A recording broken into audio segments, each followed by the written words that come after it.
শাহনাজ পারভিন, সহকারী শিক্ষিকা, শহীদ আবুল হোসেন উচ্চ বিদ্যালয়, ফরাচর, ধামরাই, ঢাকা। সুপ্রিয় শিক্ষার্থীরা, তোমরা কেমন আছো?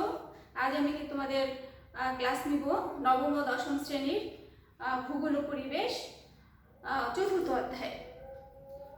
অধ্যায়ে নিব পাঠ খনিজ ও শিলার শ্রেণী বিভাগ। এখানে শিক্ষার্থীরা তোমরা চিত্রটি লক্ষ্য করো। দেখো এখানে কিছু এখানে বলতে পারো এইগুলো কি, এটা কি এবং এগুলো কি? হ্যাঁ, আমার মনে হয় তোমরা বুঝতে পেরেছো। এটা একটা শিলা,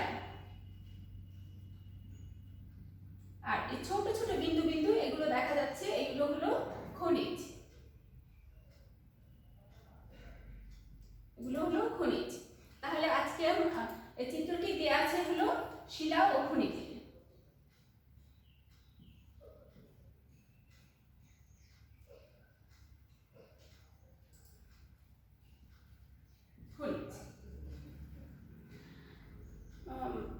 আচ্ছা, তাহলে খনিজ কি? আমরা তো জানি যে আমাদের পৃথিবী ভূগর্ভস্থ সবগুলো শিলা এবং খনিজ দিয়ে তৈরি। তাহলে খনিজটা কি? খনিজটা কি তোমরা কি বলতে পারো? খনিজ হলো, আমার মনে হয় তোমরা বলতে পারবে, অনেকেই বলতে পারবে। খনিজ হলো এক বা একাধিক মৌলের যখন এটি একত্রিত হয়ে একটি যৌগ গঠন করে তখন তাকে খনিজ বলে। খনিজ এখানে একটা উপাদানও থাকতে পারে বা একাধিক উপাদানও থাকতে পারে। একটা উপাদান সেক্ষেত্রে মনে করো যে আমরা উদাহরণ হিসেবে ব্যবহার করতে পারি যে হীরা বা সোনা, এগুলো হলো একটা উপাদানেই তৈরি। এটা ভাঙলে আমরা সে একই উপাদান পাবো। আবার দুটো উপাদান মৌলিক খনিজ পদার্থ আছে, যেমন পানি। পানি কিন্তু একটা খনিজ। এই খনিজ উপাদানটা যখন নাকি আমরা পানিটা ভাঙবো তখন কিন্তু আমরা দুটো উপাদান পাবো। মনে এখানে দেখো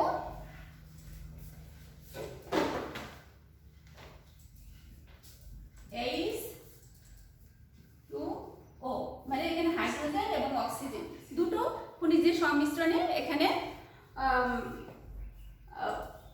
দুটো মৌলিক উপাদানের সংমিশ্রণে এটা একটা তৈরি হয়েছে কি পানি, একটা খনিজ। আচ্ছা, তাহলে আমাদের শিলা কি? শিলা হলো এক বা একাধিক খনিজের সংমিশ্রণই হলো শিলা। তাহলে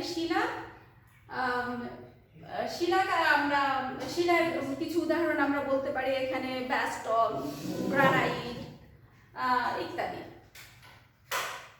আচ্ছা, তাহলে আমরা শিলা এবং খনিজ সম্পর্কে জানতে পারলাম।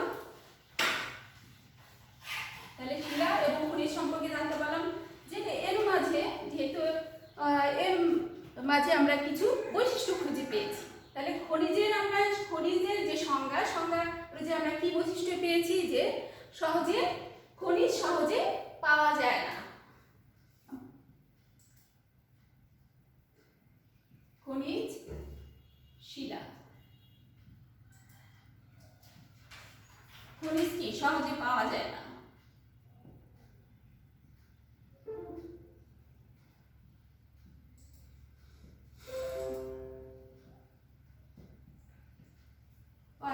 তাহলে শিলা সহজে পাওয়া যায়।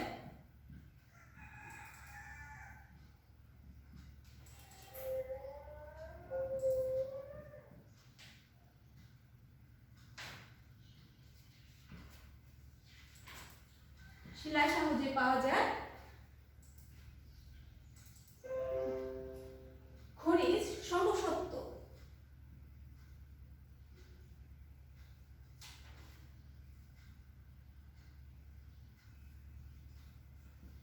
শিলা অসমসত্ব।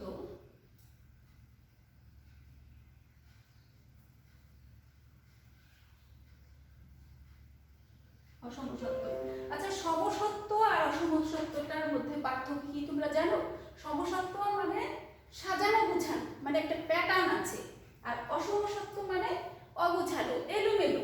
মানে তোমার মনে করো যে খনিজ পদার্থটা, মনে করো যে আমরা একটা উদাহরণ বলেছিলাম, পানির মধ্যে শুধু অক্সিজেন এবং হাইড্রোজেনই থাকে। এখানে অন্য কোনো উপাদান দিলে পানি হবে না, কিন্তু শিলা যে কোনো উপাদান দিয়ে তোমার শিলা গঠিত হতে পারে।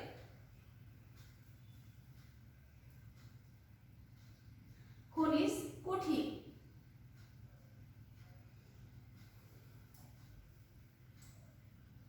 শিলা হালকা,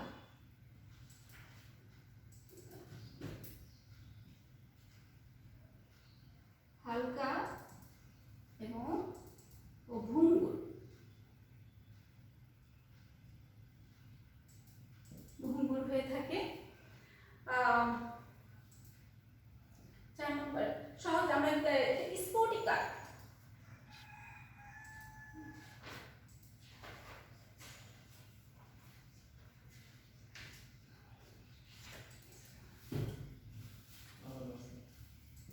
স্ফটিকাকার,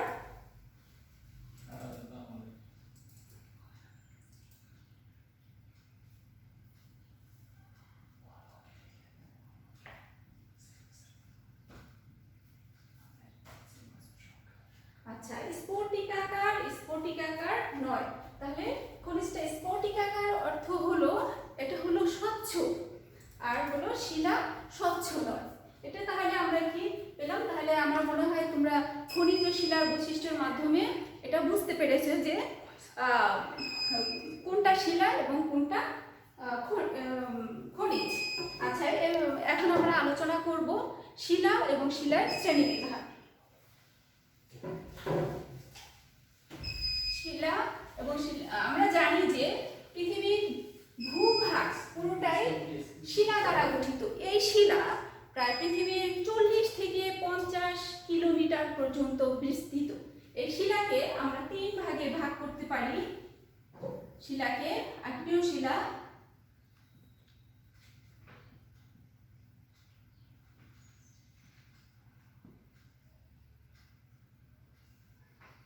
শিলা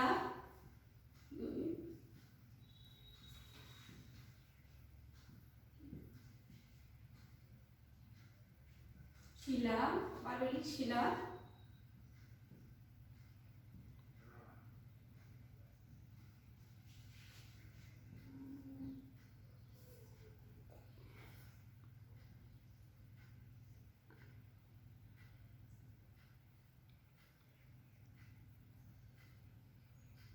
শিলা।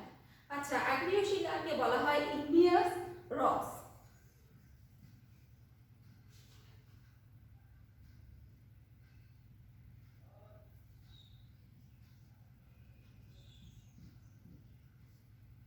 পাললিক শিলাকে ইংলিশে বলা হয় সেডিমেন্টারি রকস।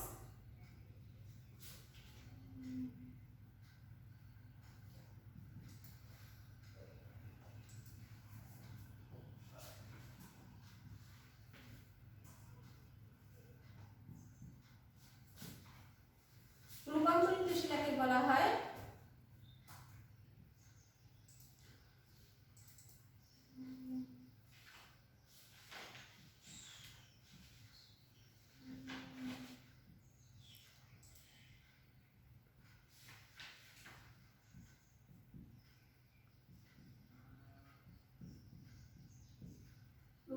শিলাকে বলা হয় মেটামরফিক রকস।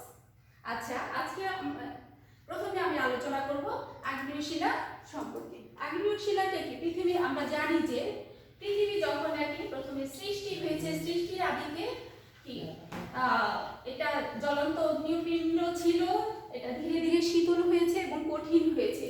তাহলে কঠিন অবস্থায় যখন নাকি কঠিন থেকে যখন নাকি ঠান্ডাতে ঠান্ডা হয়েছে তখন কি হয়েছে? কঠিন রূপ আকার ধারণ করেছে। এই কঠিন রূপ আকার ধারণ করার ফলে যে শিলা তৈরি হয়েছে এটাকে বলা হয় আগ্নেয় শিলা। আগ্নেয় শিলা প্রথম পর্যায়ে সৃষ্টি হয়েছে বলে এটাকে প্রাথমিক শিলাও বলা হয়। এই প্রাথমিক শিলার কিছু বৈশিষ্ট্য আছে, আগ্নেয় শিলার কিছু বৈশিষ্ট্য আছে। বৈশিষ্ট্যগুলো হলো প্রথম পর্যায়ে সৃষ্টি হয়েছে এগুলো, এটা হলো অস্তরীভূত শিলা, মানে কোনো স্তর নেই।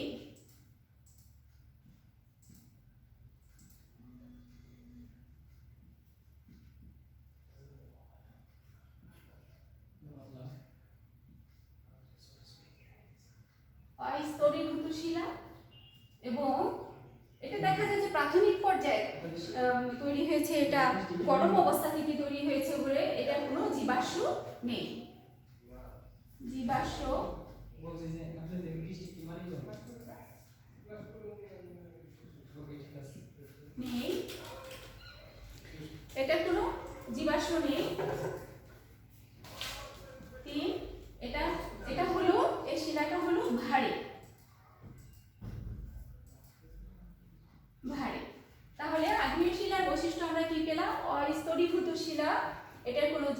নেই এবং এটা শিলাটা ভারী।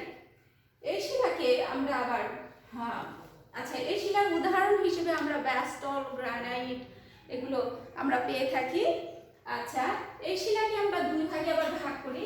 আগ্নেয় শিলাকে আবার দুই ভাগে ভাগ করা হয়ে থাকে।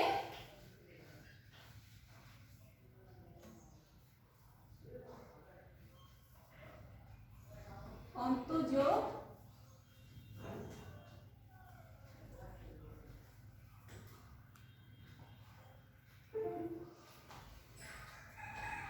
আগ্নেয় শিলা,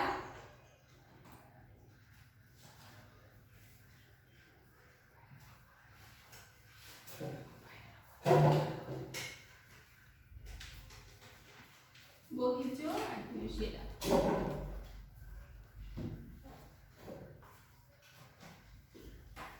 এটা আমরা একটা চিত্রের মাধ্যমে শিখব। তোমাদের বোঝার সুবিধার্থে আমি একটা চিত্র এঁকে তোমাদের দেখাচ্ছি। পৃথিবীর প্রথমে কি ছিল? আমরা জানি পৃথিবী আগে প্রথম দিকে গলিত অবস্থায় ছিল, এখনো কিন্তু ভিতরে কিন্তু আমরা জেনেছি যে গলিত অবস্থায় আছে।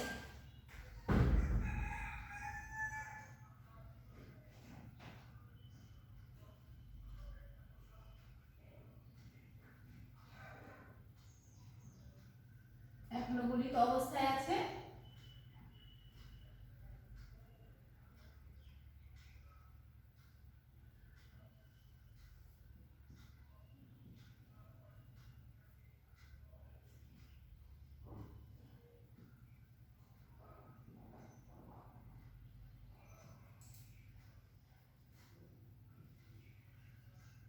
দেখো, আমরা যে আগ্নেয় শিলাকে দুটো ভাগে আমরা ভাগ করেছি, এই যে মনে করো যে এটা পৃথিবীর অভ্যন্তরীণ ভাগ, ভিতরে তরল অবস্থায় আছে। এই তরল অবস্থায় যখন নাকি আমরা এটাকে ম্যাগমা বা লাভা বলি, এটা যখন নাকি বের হয়ে আসে আগ্নেয়গিরি অগ্নুপাত বা অন্য কোনো কারণে, যখন নাকি পৃথিবী ভূপৃষ্ঠের ভূগর্ভস্থ থেকে বের হয়ে ভূপৃষ্ঠের দিকে বের হয়, এই যে বাহিরে বের হয়, তখন এটাকে বলা হয় বহির্জ আগ্নেয় শিলা। এটা বাহিরে বের হয়ে আসে বলে বহির্জ আগ্নেয় শিলা বলে। এর কিন্তু এর দুটো বৈশিষ্ট্য আছে। এটা হলো বাহিরে বের হয়ে আসে এবং বৃষ্টি, আলো, তাপ এগুলোর কারণে এগুলো দ্রুত ঠান্ডা হয়ে যায়। ঠান্ডা হয়ে যাওয়ার কারণে এটা কি হয়, এটা কণাগুলো হয় খুব সূক্ষ্ম এবং রংটা হয় গাঢ়। তার মানে কি আমরা কি পেলাম, যে বাহিরে যে ম্যাগমা বা লাভাটা বের হয়ে আসে এটা হলো কি বহির্জ আগ্নেয় শিলা। আর এই যে দেখো এখানে চিত্রের মধ্যে রাখো, এই যে গলিত লাভাটা যখন নাকি ভিতর থেকে বের হয়ে একদম পৃষ্ঠে না বের হয়ে ভিতরে ভূপৃষ্ঠের কাছাকাছি গিয়ে জমে থাকে, জমে যায় ধীরে ধীরে, আর ভিতরের দিকে জমে যখন খুব ধীরে ধীরে জমে, তার জন্য এর জমে এটাকে বলা হয় হলো অন্তজ আগ্নেয় শিলা। এই অন্তজ আগ্নেয় শিলার বৈশিষ্ট্য হলো যে এটা খুব ধীরে ধীরে ঠান্ডা হয় এবং এর কণাগুলো হয় মোটা। আচ্ছা, অন্তজ আগ্নেয় শিলার কিছু বৈশিষ্ট্য আছে, উদাহরণ আমরা বলতে পারি এখানে যে ব্যাসল্ট, রায়োলাইট, অ্যান্ডিসাইট ইত্যাদি। এবং বহির্জ আগ্নেয় শিলা হলো তোমার ল্যাপোলিথ, ব্যাথোলিথ, গ্রানাইট ইত্যাদি। আচ্ছা, এখন আমরা আলোচনা করব পাললিক শিলা।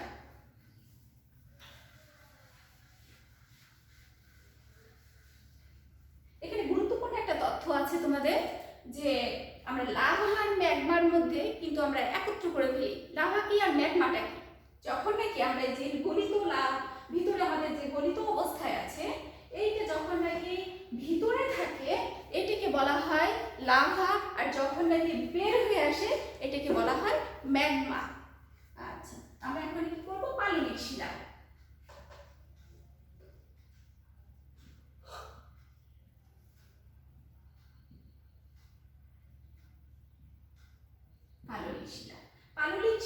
পাললিক শিলার মধ্যেই কিন্তু একটা আছে, আর পলি সঞ্চয়িত হয়ে, মানে দেখা যায় যে পলি সঞ্চিত হয়ে যে শিলাটা তৈরি হয় সেটাই হলো পাললিক শিলা। আমরা আরো পরিষ্কারভাবে বোঝার জন্য বলতে পারি যে যখন নাকি তোমার বৃষ্টি বা নদীর স্রোত, বায়ু প্রবাহ ইত্যাদির কারণে দেখা যায় যে ধীরে ধীরে স্তরে স্তরে যখন নাকি পরিসঞ্চিত হয় এবং বহু বছর এটা থাকে, একটা ভূপৃষ্ঠের ভূগর্ভের যে একটা তাপ আবার ভূপৃষ্ঠের চাপ, এই কারণে যে শিলা তৈরি হয় সেটাই হলো বলা হয় পাললিক শিলা। পাললিক শিলার প্রকৃষ্ট উদাহরণ হলো বেলে পাথর, চুনা পাথর, শেয়াল ইত্যাদি।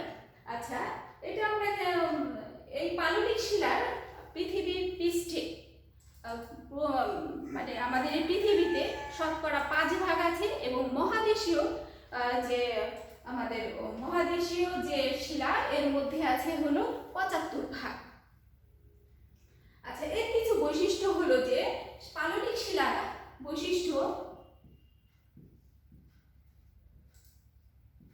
বৈশিষ্ট্য হলো এটি কি পরিসঞ্চারিত হয়ে কি স্তরে স্তরে জমা হয়, তার জন্য এটি কি স্তরীভূত শিলা।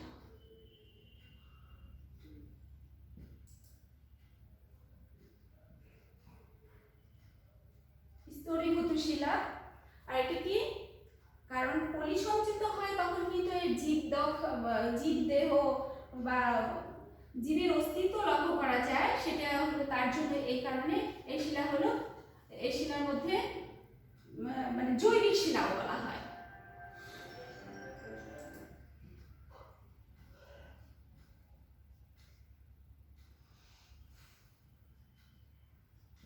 এই শিলাকে জৈবিক শিলাও বলা হয়ে থাকে।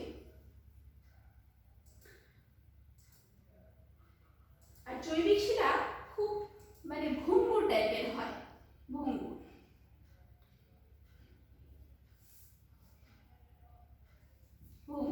তাহলে আমরা এই বৈশিষ্ট্য কি পেলাম যে স্তরীভূত শিলা, জৈবিক শিলা, ভঙ্গুর।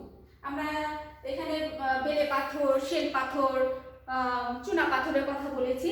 আমাদের কিন্তু এখানে তেল বা কয়লা এগুলো কিন্তু জৈবিক, কারণ এর জৈবিক শিলা, কারণ এটা পাললিক শিলার মধ্যে পড়ে, কারণ এগুলো জীব দেহ থেকে বা জীবের অংশ খুঁজে পাওয়া যায়।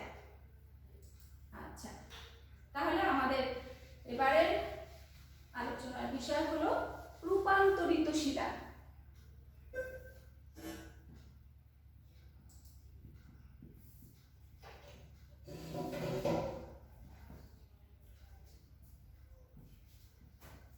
রূপান্তরিত শিলা, রূপান্তরিত মানে কি রূপের পরিবর্তন, রূপের যে পরিবর্তন ঘটে সেই শিলাই হলো রূপান্তরিত শিলা।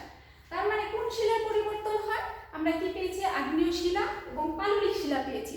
আগ্নেয় শিলা এবং পাললিক শিলার যে রূপের পরিবর্তন ঘটে সেটাই হলো আমার হলো রূপান্তরিত শিলা।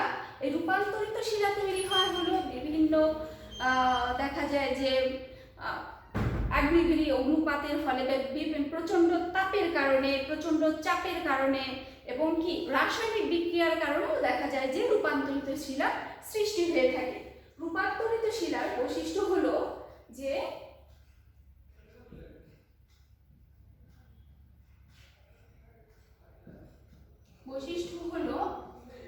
এটা কি, এটা জীবাশ্ম নেই।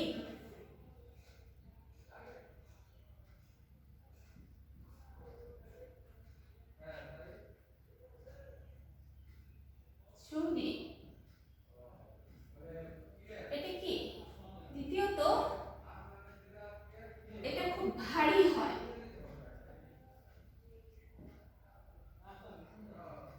ভারী এবং স্ফটিকা।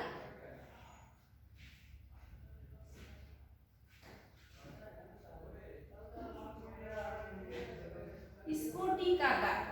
এটা কি জীবাশ্ম নেই এটার, আর কারণ প্রচন্ড তাপ, চাপ এবং রাসায়নিক বিক্রিয়ার কারণে তৈরি হয় বলে এর জীবাশ্ম নেই এবং খুব ভারী হয় এই শিলা এবং স্ফটিকাকার।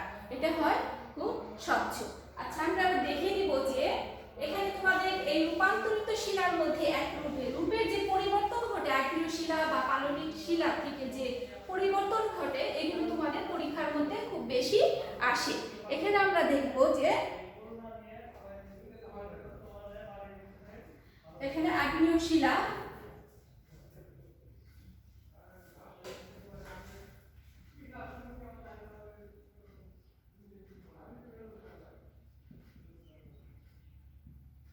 শিলা।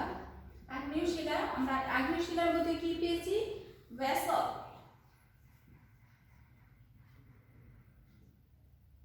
ব্যাসল্ট, ব্যাসল্ট আর পেয়েছি কি?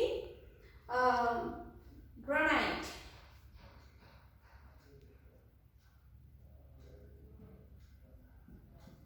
ব্যাসল্ট থেকে আমরা পাই হলো, গ্রানাইট থেকে পাই হলো নিস,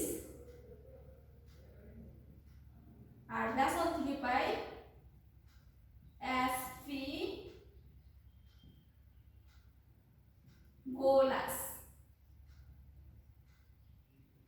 অ্যাসফিবোলাস, এটা তাহলে কি আমাদের ব্যাসল্ট পরিবর্তন হয়ে রূপান্তরিত শিলায় হলো অ্যাসফিবোলাস এবং গ্রানাইট পরিবর্তন হয়ে হয় হলো নিস।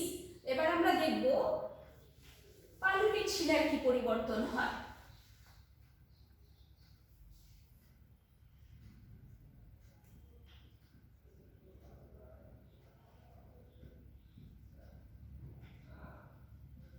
পাললিক শিলা, পাললিক শিলা আমরা কি পেয়েছিলাম? পাললিক শিলা পেয়েছিলাম আমরা চুনাপাথর। চুনাপাথর, চুনাপাথর পরিবর্তন হয় হলো মার্বেল।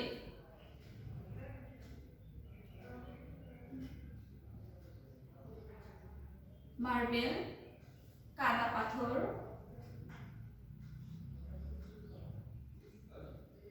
পাথর থেকে পরিবর্তন হয় হলো স্লেট।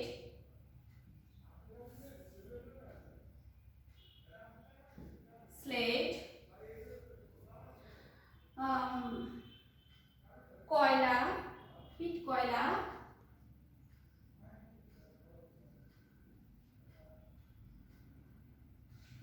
পরিবর্তন হয় হলো গ্রাফাইট।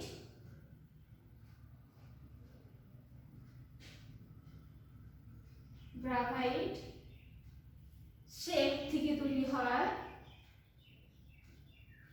তৈরি হয় স্লেট বা শেপ। শেপ, সেস্ট, সেস্ট বা স্লেট।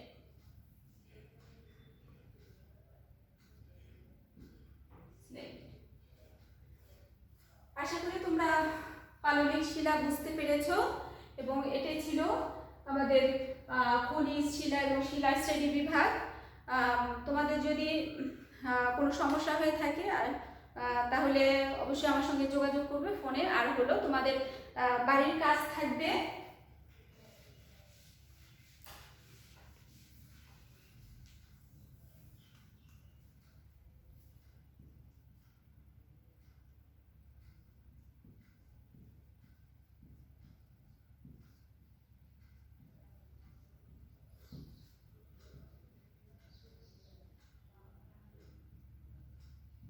পার্থক্য করো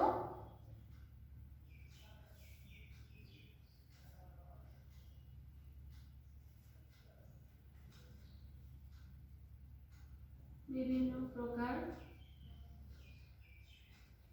শিলার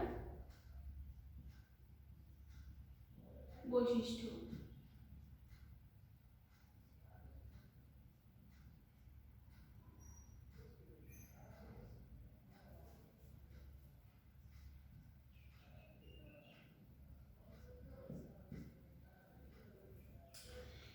এর দুটো তোমাদের বাড়ির কাজ থাকবে, আর বাড়িতে নিয়মিত পড়ালেখা করবে এবং ঘরে থাকবে, বড়দের কথা শুনবে। ধন্যবাদ।